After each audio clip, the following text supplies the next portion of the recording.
The Psalms are such a rich vein to mine for revelation of God, for an insight into the human condition. And we've arrived at Psalm 5, and I feel like we have to take this one quite slowly because there's so much beauty and truth in this particular psalm. There is in all of them, but this one, it really struck me. And this is another of those psalms that begins with a little introduction from David as to how the psalm is to be accompanied. So it says, for the choir director, a psalm of David, to be accompanied by the flute. I don't imagine that that's the kind of flute that we're used to in modern Western music.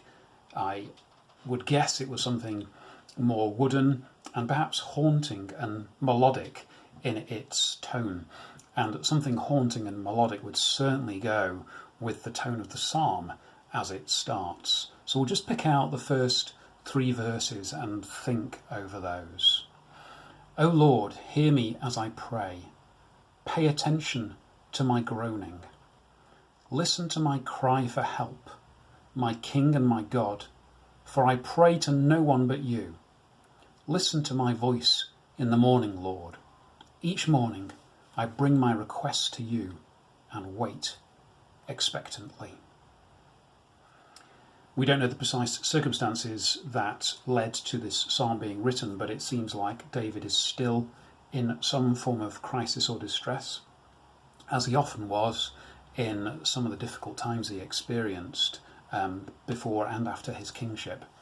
And it's amazing to see here the faith, the complete single-minded faith and devotion of David. He knows that what he needs to do is to go to God and pray and to ask God to hear him. If you are going through any kind of dark time and it is your first instinct is to cry out, God help me, that's a really good sign. We have to depend on God for everything. We have to depend on him to walk with us through difficult times. But we also depend on him for our life, for our relationships, for our food and our health, and our shelter, and everything comes from him ultimately. So David turns his attention to God and he pours out his cry to God.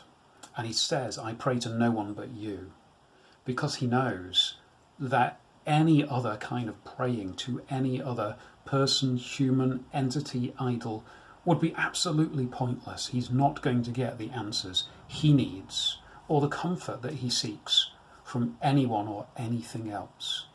So wise. And he says, he calls God my King and my God, because he knows that God is God. But to bring that down into human terms, what does it mean to have the person God as our God? Well, one of the things it means is that he's our King. He's our ultimate ruler. He has authority. We are within his kingdom, within his sphere of authority. And what he says goes. Ultimately, we are his subjects, and we follow his commands, and we look to him for guidance and leadership and everything else that we would expect from a really good human king or ruler. And God is the best of all rulers.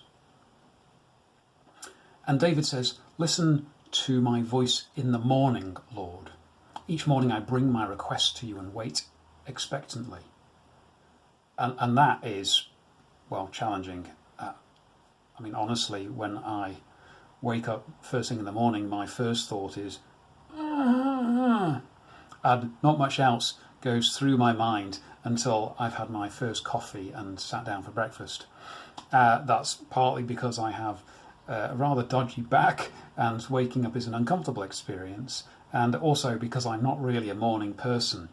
All of these sound like excuses, and they're not. I mean, really, there is no better thing that we can do than to start our day with God, with our petitions, with our requests, saying, even if it's just to say, hey God, thanks for getting me through another night, let's do this together. And David says he brings his requests and waits expectantly. Expectantly.